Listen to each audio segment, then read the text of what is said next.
Որտան թուրքերին, ես ուրիշ կարծիք չունեմ, այսօր էլ որ տեսա դրանից հետո որ հանդիպել էին այդ Թուրքիայի այդ գործով վերջը էլեկտրական հարցերով, որ Ադրբեջան, Թուրքիա, Հայաստան միացնեն իրար, ես այդ մի բանը հասկացա, որ խոսքի այսօր ուզում են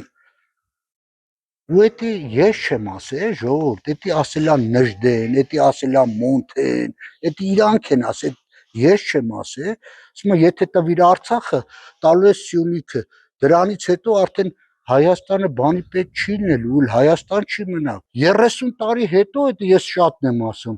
ստե հայ չի մնալու, այդ Սյունիքում вообще չի մնալու, դրանք գալու են, պետությունը դրանց օգնելու է,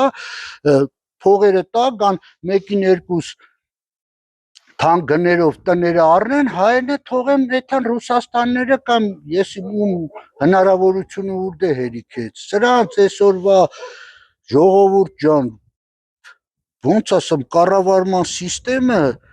հեչ խելքին մոտիկ չի, որ ինչ-որ մեր ազգի համար են անում, սրանք ում համար են ասում, ում համար են մտածում։